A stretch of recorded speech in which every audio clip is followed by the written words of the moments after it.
Hi, I'm Justine McNulty. I'm one of the social workers on the Arm Prior and District Family Health Team. Welcome back to another edition on this series of mental health and kids amid COVID 19.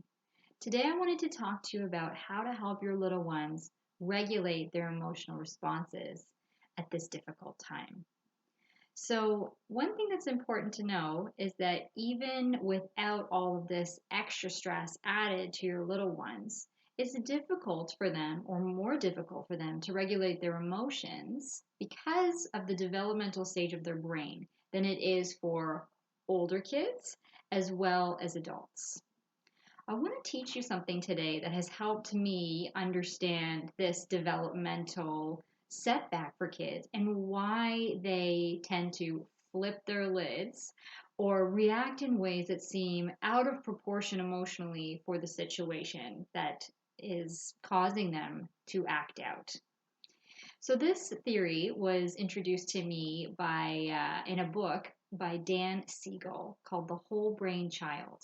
So Dan Siegel is a wonderful theorist and author, and he's written a number of books on parenting and on emotions and regulating emotions from a more of an attachment-based, brain-based model of understanding behavior, connection, and parenting. So I want to teach you this theory or model. It's called the hand-brain model that can help you understand why your little ones are reacting the way they are, and also so that you can communicate to them reasons why you may be reacting the way that you are to difficult situations, and to help them help themselves. So this is called the hand-brain model, and you can use your hand to demonstrate this to your kids. So take your hand like this, and you're going to tuck your thumb in like this, and then you're going to close your fingers over top of your thumb. So this is a simplistic kind of model of what our brain looks like from the front. So up here at the top, we have the cortical areas. Right here, this is the spot that lies behind your forehead, the prefrontal cortex. Underneath, we have the limbic system, which attaches to our brain stem right here. Okay, so the important parts to know is this part right here, this prefrontal cortex, is responsible for logical reasoning, problem solving, impulse control. This part of our brain doesn't actually fully develop until we're 25. So if you can imagine this in a small child is very underdeveloped, which makes it easy for them to, what we call, flip their lid and expose the emotional response system to any given situation, which can trigger the brainstem response, which is responsible for activating that fight, flight, or freeze reaction that we have when we're overwhelmed. So how I've explained this to my kids, I have a 5-year-old and a 3-year-old. The 5-year-old has a lot of difficulty regulating his emotions, is to understand that when we get emotionally overwhelmed, it's like we're flipping our lid. So we're taking the lid off of our emotional response. So this becomes activated and raw and is raring to go. Another way that you can refer to the limbic system is the lizard brain.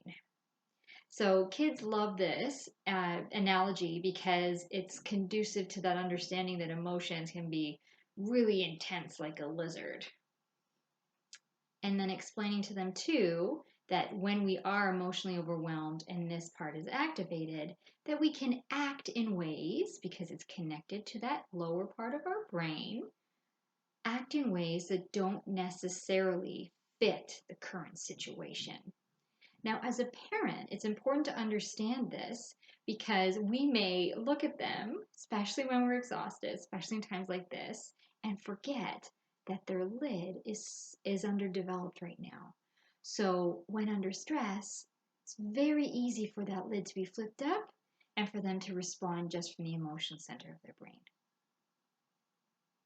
So a way to get their lid to come back down so that they can think more clearly, you can connect with them, is to do things that are grounding to the present and orienting to the here and the now. Ways that you can do that, you can engage them with physical activity, that helps bring on their frontal lobe. One thing that helps with my 5-year-old is to get him to do jumping jacks when he's really angry and lashing out. So if you think about it, that anger is activating that fight from the brainstem system and is pumping chemicals through his body that want him, to lash out and be physical. So instead of doing something like that, which will have negative consequences for him and the person that he's acting these things out with, get him to do something physical like jumping jacks, burn off that energy. Sometimes it just connects him to the point of where he will laugh, gets his mind off of it, and then you can reason with him better because his lid is back on. There is no reasoning with a kid whose lid is flipped because they're thinking that there's a threat and they're responding accordingly. Another thing that you can do to get their brain, their lid, the lid of their brain to come back on is to get them to name their feeling. So this term you can think of to remember it, name it to tame it. So whatever you're noticing, just reflect it back. Instead of asking them to stop their behavior, say, "You're really angry right now," right? And that naming, again, orients them to the here and now. The present takes them out of this just emotional responding, connects their frontal lobe so that you can then connect with them and redirect them. I hope you found that helpful. There are a number of other strategies you can use too to get their lids back on to cover their emotional reactions. And again, it's not about turning off the emotional reactions, it's just about integrating those two parts of their brain so that they can think, reason, as well as feel at the same time, which is really difficult for little kids when they're under stress and just because the front part of their brain is not fully developed yet. There's some tips and tricks too on a video that I'm going to link you to as well that was produced by Sesame Street in coordination with CNN and that was aired on the weekend. So you can watch the whole thing on the link that I'm going to provide to you guys. And they talk to doctors, psychologists, to help you with strategies that you can use to calm your child down. One of my favorites that they talk about is making a jar, getting a jar, filling it with fluid, and putting sparkles or different things within that liquid. Closing the lid, and then when you notice your kid's lid is flipped, take out the jar, shake it up, and have them watch it. So it's a mindfulness activity. So they have to focus, and focusing brings that frontal part of their brain back online long enough for the stuff that's within the liquid to settle down.